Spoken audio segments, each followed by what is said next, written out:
नमस्कार, आप देख रहे हैं संसद समाचार। आपके साथ मैं हूं गौरव श्रीवास्तव। तो चलिए शुरुआत करते हैं और सबसे पहले बात करते हैं लोकसभा की। लोकसभा में मंगलवार को जम्मू कश्मीर में स्थानीय निकायों में अन्य पिछड़ा वर्ग के लिए आरक्षण सुनिश्चित करने के प्रावधान वाला विधेयक ध्वनिमत से पारित हो गया। केंद्रीय गृह राज्य मंत्री नित्यानंद राय द्वारा विधेयक पर चर्चा के जवाब के बाद सदन ने जम्मू कश्मीर स्थानीय निकाय कानून संशोधन विधेयक 2024 को ध्वनिमत से पारित कर दिया। इस विधेयक के जरिए जम्मू कश्मीर पंचायती राज अधिनियम 1989, जम्मू कश्मीर निगम अधिनियम 2000 और जम्मू कश्मीर नगर निगम अधिनियम 2000 में संशोधन का प्रस्ताव है। राय ने चर्चा पर जवाब देने के दौरान विपक्ष के उन आरोपों को सिरे से खारिज कर दिया कि जम्मू कश्मीर की जनता त्राहिमाम कर रही है। उन्होंने कहा कि जम्मू कश्मीर में जहां जाइएगा मोदी मोदी के नारे और मोदी द्वारा किया जा रहा विकास नजर आएगा। उन्होंने कहा कि प्रधानमंत्री नरेंद्र मोदी के शासनकाल में जम्मू कश्मीर से अनुच्छेद 370 और 35 से हटाए जाने के बाद वहां महत्वपूर्ण बदलाव हुए हैं और शांति, सुरक्षा और विकास सहित सामाजिक एवं आर्थिक आयामों में सुधार देखे गए हैं। उन्होंने कहा कि केंद्र शासित प्रदेश में सिंचाई परियोजना, कृषि, पर्यटन आदि क्षेत्रों में बेहतरीन विकास हुआ है तथा सामाजिक कल्याण के लिए कार्य हुआ है। राय ने कहा कि मोदी सरकार के प्रयासों का ही परिणाम है कि जम्मू कश्मीर में हिंसा, पत्थरबाजी, हत्या एवं अन्य आतंकवादी घटनाओं में गिरावट आई है। उन्होंने कहा कि जम्मू कश्मीर के लोगों ने मोदी सरकार पर भरोसा किया है। राय ने कहा कि इस विधेयक का उद्देश्य स्थानीय निकाय चुनाव में निष्पक्षता और समावेशिता के सिद्धांतों को कायम करना है। इससे पहले विभिन्न विपक्षी दलों ने जम्मू कश्मीर में पंचायत निकाय के चुनाव कराए जाने के साथ साथ विधानसभा चुनाव कराने का भी पुरजोर मांग की।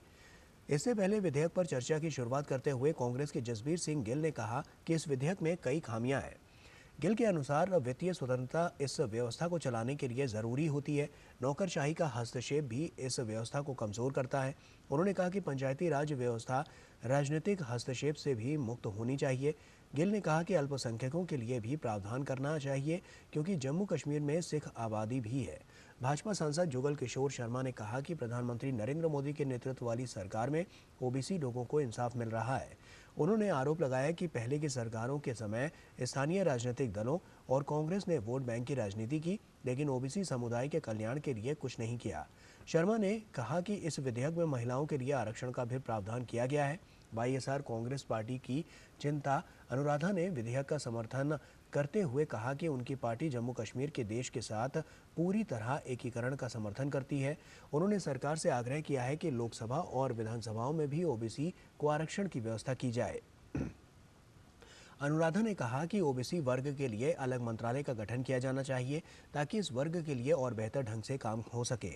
नेशनल कॉन्फ्रेंस के हसनैन मसैदी ने कहा कि जम्मू कश्मीर में पंचायतों, नगर निकायों से संबंधित कानून पहले से थे और इस संशोधन विधेयक से ये बात साबित हो गई है।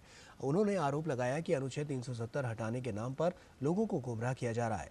मसूदी ने कहा कि ये संशोधन विधेयक जम्मू कश्मीर विधानसभा में लाया जाना चाहिए था।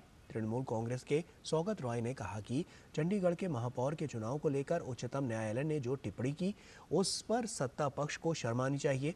उन्होंने जम्मू कश्मीर के संदर्भ में कहा कि ये पहली बार है कि एक राज्य को केंद्र शासित प्रदेश में बदला गया है। वहीं रॉय ने कहा कि जम्मू कश्मीर के लोगों को उनकी हालत पर छोड़ दिया जाए। हमारी मांग है कि जम्मू कश्मीर में विधानसभा चुनाव कराया जाए। उन्होंने कहा कि जम्मू कश्मीर की पूर्ण राज्य की बहाली की जाए। राष्ट्रवादी कांग्रेस पार्टी की सुप्रिया सुले ने कहा कि गृह मंत्री ने सदन में वादा किया था कि जम्मू कश्मीर में चुनाव कराया जाएगा। उन्होंने कहा कि अब सरकार को चुनाव का समय सीमा अब बतानी चाहिए। राकांपा सांसद ने सरकार से यह आग्रह भी किया कि जम्मू कश्मीर को पूर्ण राज्य का दर्जा दिया जाए। उन्होंने कहा कि लद्दाख भी विधायी व्यवस्था की मांग कर रहा है और सरकार को बताना चाहिए कि इस बारे में उसने क्या सोचा है। सुले ने कहा कि महाराष्ट्र में आरक्षण को लेकर आंदोलन हो रहे हैं और ऐसे में आरक्षण पर सरकार को राष्ट्रीय स्तर पर नीति लानी चाहिए। शिवसेना के प्रताप राव जाधव ने कहा कि केंद्र में मोदी सरकार बनने के बाद सरकारी व्यवस्था में ओबीसी की भागीदारी बहुत बढ़ गई है। उन्होंने कहा कि जनगणना में ओबीसी की भी गणना करने की आवश्यकता है। जनता दल यू के कौशलेंद्र कुमार ने कहा है कि इस महत्वपूर्ण संशोधन विधेयक से स्थानीय निकाय चुनाव में ओबीसी को आरक्षण मिलेगा और इस केंद्र शासित प्रदेश में विकास की धारा बहेगी। उन्होंने जम्मू कश्मीर में भी बिहार की तर्ज पर महिलाओं को 50% आरक्षण का लाभ दिए जाने की मांग की। भाजपा के रमेश विधोड़ी ने कहा कि लोकतंत्र का सिद्धांत है कि जिसकी जितनी भागीदारी उसकी उतनी हिस्सेदारी, लेकिन पूर्ववर्ती सरकारों ने जम्मू कश्मीर को अपने राजनीतिक फायदे के लिए केवल इस्तेमाल किया।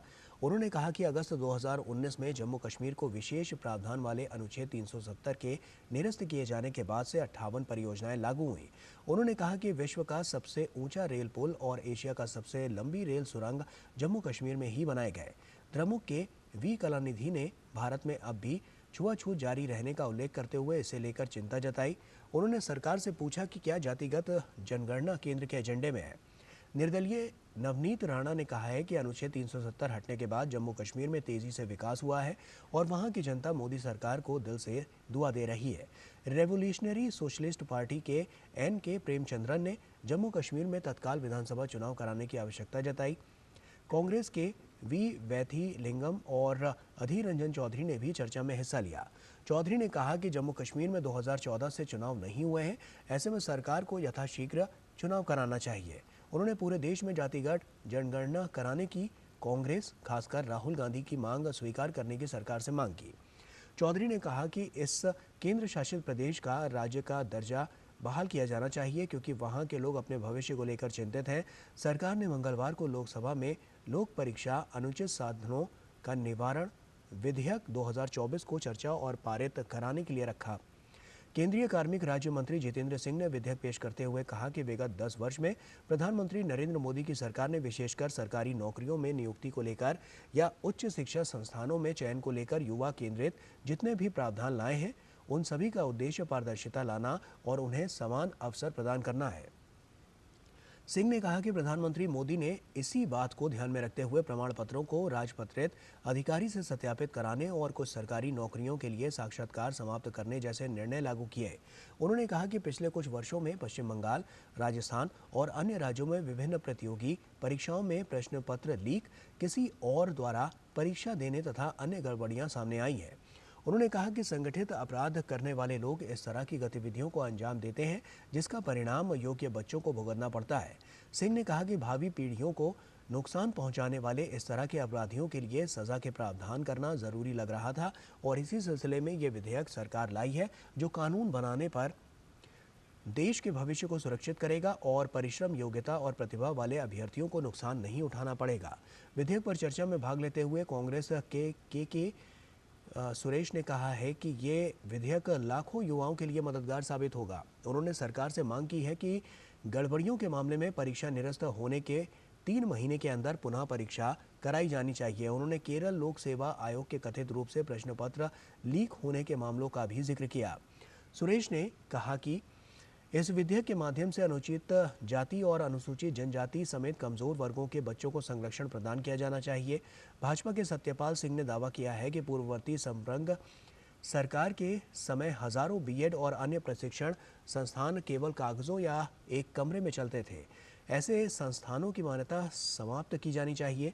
द्रमुक के कथिर आनंद ने कहा है कि परीक्षाओं में गड़बड़ी के लिए सजा और जुर्माने का प्रावधान सही है, लेकिन सरकार को नकल पर लगाम लगाने के लिए भी प्रयास करने चाहिए और जड़ों में जाकर देखना चाहिए कि परीक्षा में नकल आदि के लिए अभ्यर्थी क्यों मजबूर होते हैं। उन्होंने मध्य प्रदेश के व्यापम घोटाले का भी जिक्र किया। आनंद ने कहा कि प्रतियोगी परीक्षाओं में भाषाई बाध्यता भी परीक्षार्थियों को हतोत्साहित करने का एक प्रमुख कारण है। वाईएसआर कांग्रेस पार्टी की चिंता अनुराधा ने कहा है कि करोड़ों युवा इस विधेयक का इंतजार कर रहे थे और इससे भविष्य में प्रश्न पत्र लीक जैसी समस्या रुकेगी। शिवसेना के राहुल शेवाले ने कहा है कि सार्वजनिक परीक्षाओं के संबंध में उच्च स्तरीय तकनीकी समिति बनाने का प्रावधान स्वागत योग्य है। उन्होंने कहा कि विधेयक में सजा और जुर्माने के प्रावधान से कदाचार में कमी आने का विश्वास है। बीजेपी के अच्युतानंद सामंत ने हाल ही में आई फिल्म 12वीं फेल का जिक्र करते हुए कहा कि इसमें नकल जैसी कुप्रथा को प्रभावी तरीके से दिखाया गया है। उन्होंने कहा कि नकल के प्रति परीक्षार्थियों के आकर्षित होने का मुख्य कारण अभ्यर्थियों और अवसरों की संख्या का समान नहीं होना भी है। उन्होंने कहा कि इसके अलावा माता पिता भी अपने बच्चों को सफलता दिलाने के लिए नकल कराने से गुरेज नहीं करते हैं।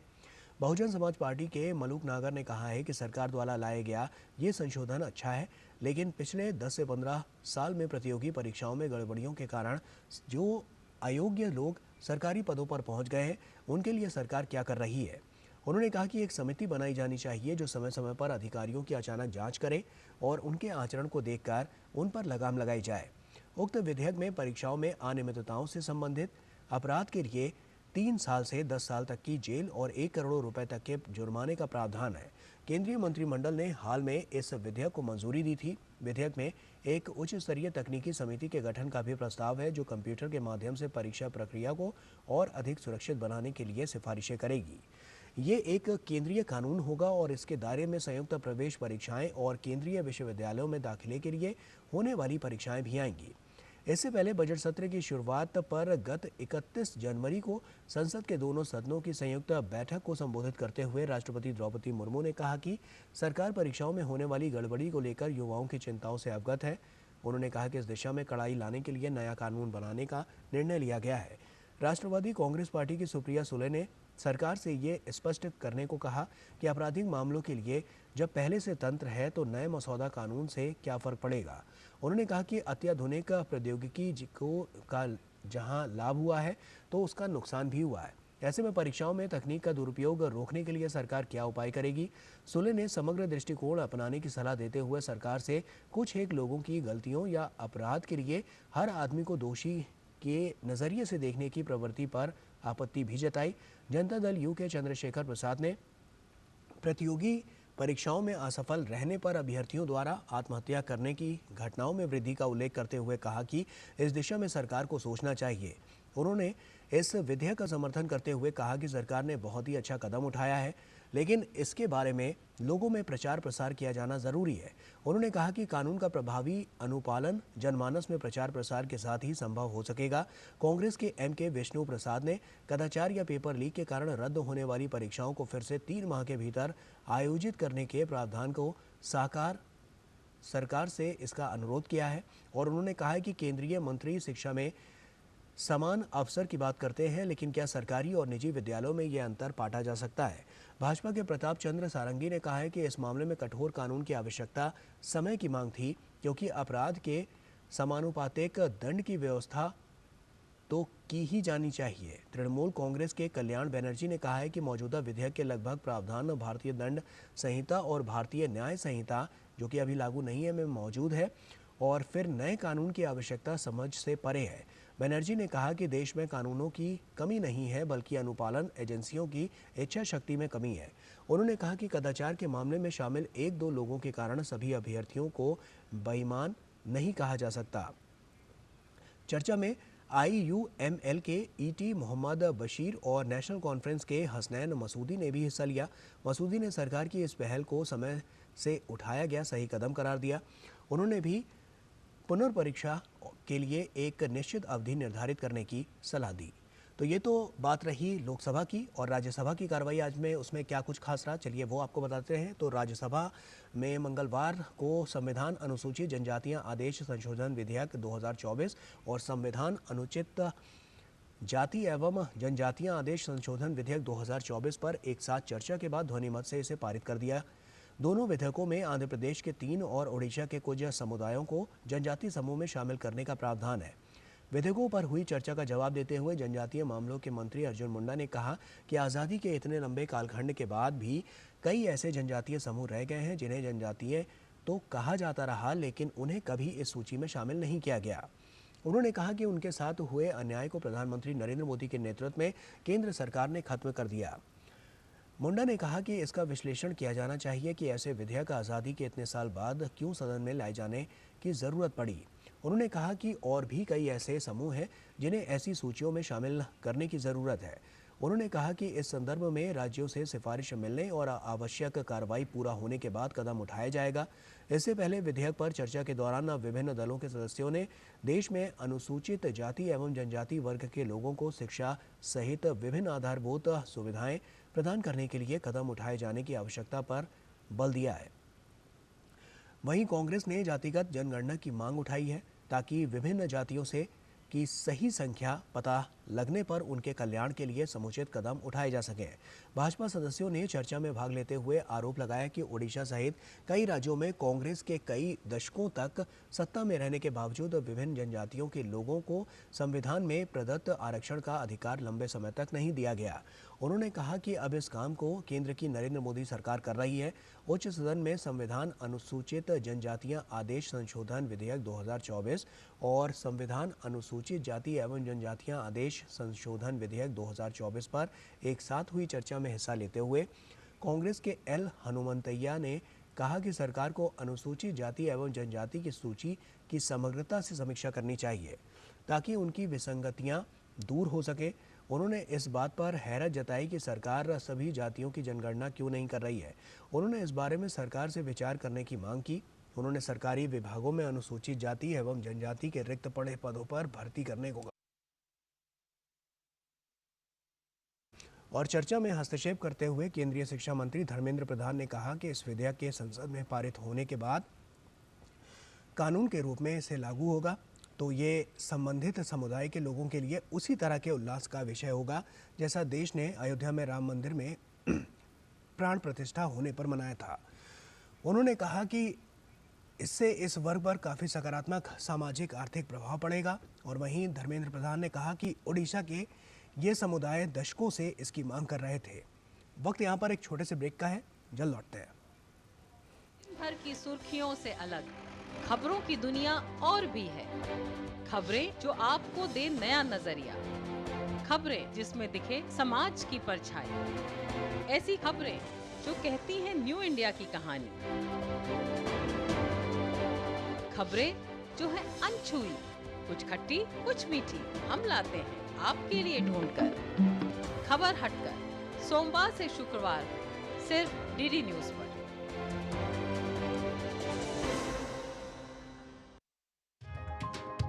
चाय की प्याली के साथ खबरों से भरी नई सुबह, देश की राजनीति, आम जन की कहानी, विदेशों की हलचल, कारोबार का गुणा भाग, खेल का मैदान, मनोरंजन और ज्ञान विज्ञान, विरासत और संस्कृति के साथ सेहत की बात और ग्लैमर का तड़का।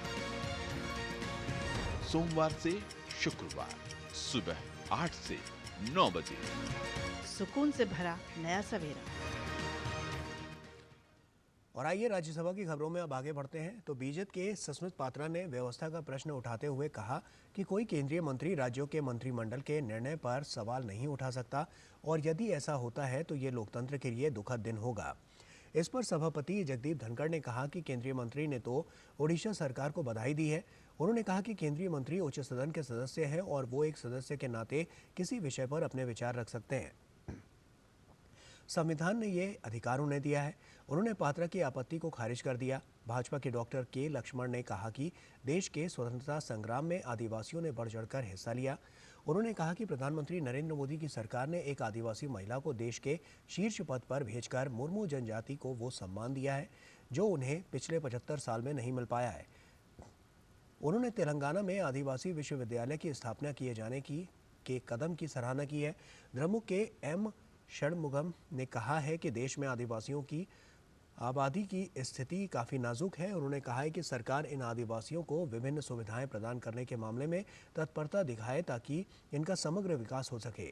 विधेयक पर हुई चर्चा में बीजू जनता दल के निरंजन बिशी, अन्ना द्रमुक के डॉक्टर एमबी थम्बिदुरै, तृणमूल कांग्रेस के डॉक्टर शांतनु सेन, मार्क्सवादी कम्युनिस्ट पार्टी के doctor V Sivadasan, Telugu Desam party के कनक मेदला, रविंद्र कुमार, भारतीय जनता पार्टी के सुमित्रा वाल्मीक, भारतीय कम्युनिस्ट पार्टी के बिनोय विश्वम और वाईएसआर कांग्रेस के रायगा कृष्णया ने भी हिस्सा लिया।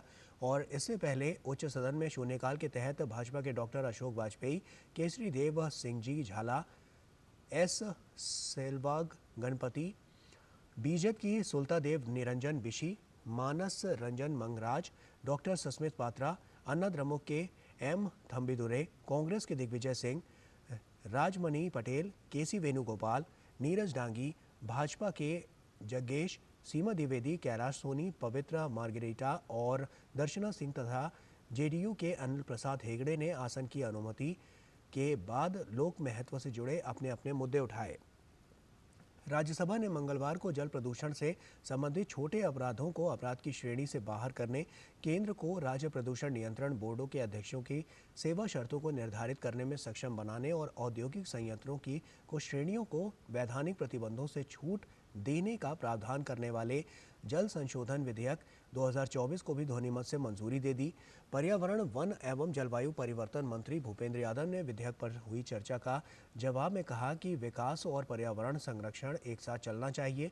उन्होंने कहा कि जीवन जीने में आसानी और व्यापार करने में आसानी में सामंजस्य होना चाहिए। उन्होंने कहा कि विधेयक के प्रावधानों से जल प्रदूषण से संबंधित विभिन्न मुद्दों से निपटने में अधिक पारदर्शिता आएगी। यादव ने संशोधनों से प्रदूषण के खिलाफ संकल्प कमजोर होने की आशंका को खारिज करते हुए कहा कि पुराने कानून में सामान्य नियमों के उल्लंघन पर सजा का प्रावधान था और कुछ उल्लंघन अनजाने में हो जाते थे। उन्होंने कहा कि इस स्थिति को देखते हुए नए विधेयक में कैद की जगह जुर्माने का प्रावधान किया गया है और जुर्माने की ये राशि पर्यावरण संरक्षण कोष में डाली जाएगी तथा पर्यावरण संरक्षण के लिए खर्च की जाएगी। उन्होंने कहा कि जुर्माने के तहत मिलने वाली राशि पर्यावरण संरक्षण अधिनियम के तहत पर्यावरण संरक्षण निधि में रखी जाएगी, जिसका 75% हिस्सा राज्यों को दिया जाएगा। इसका उपयोग पर्यावरण संरक्षण के लिए किया जाएगा। इसके लिए समुचित नियम बनाए जाएंगे। उन्होंने कहा कि इस विधेयक में आपराधिक प्रावधानों को तर्क संगत बनाने और ये सुनिश्चित करने का प्रस्ताव है कि नागरिक, व्यवसाय और कंपनियां मामूली तकनीकी या प्रक्रियात्मक चूक के लिए कारावास की सजा के डर के बिना और साथ ही उन्होंने कहा कि राज्यों में प्रदूषण नियंत्रण बोर्ड के अध्यक्ष की नियुक्ति में पारदर्शिता होनी चाहिए। यादव ने कहा कि विधेयक में उद्योगपतियों के लिए सजा के बजाय जुर्माने का प्रावधान किया गया है। उन्होंने कहा कि पेरिस समझौते में भारत ने 2023 के लिए नवीकरणीय ऊर्जा की क्षमता प्राप्त करने का लक्ष्य तय किया था, उसे वो 2021 में ही 9 साल पहले हासिल कर चुका है। इससे पहले विधेयक पर हुई चर्चा में भारतीय जनता पार्टी के डॉक्टर लक्ष्मीकांत वाजपेयी, कैलाश सोनी, डॉक्टर अशोक वाजपेयी, तृणमूल कांग्रेस के जवाहर सरकार, बीजू जनता दल की सुलता देव, वाईएसआर कांग्रेस पार्टी के सुभाष चंद्र बोस पिली, भाकपा एम के डॉक्टर वी शिवदासन, अन्ना द्रमुक सदस्य डॉक्टर एम थम्बीदुरै और तेलुगु देशम पार्टी के कनक मेदला रविंद्र कुमार ने हिस्सा लिया। और इस विधेयक के बाद उच्च सदन में राष्ट्रपति के अभिभाषण पर धन्यवाद प्रस्ताव पर चर्चा को आगे बढ़ाया गया, जिसमें हिस्सा लेते हुए जनता दल एस के एच.डी. देवगौड़ा ने कहा कि आज़ादी के 75 साल बाद भी अनुसूचित जाति, अनुसूचित जनजाति और अन्य पिछड़ा वर्ग के लोगों की समस्याएं कम नहीं हुई हैं और विकास की राह में वे बहुत पीछे हैं।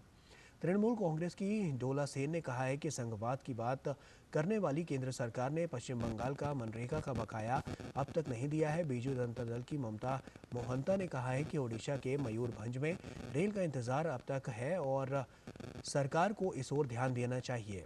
चर्चा में एसडीएफ के हिशे लाचुंगापा, बीजेपी के निरंजन बिशी, आईएनडी के अजीत कुमार भुयान, भाजपा के डॉक्टर दिनेश शर्मा, लहर सिंह सिरोया, आईयूएमएल के अब्दुल वहाब तथा भाकपा के संतोष कुमार पी ने भी हिस्सा लिया।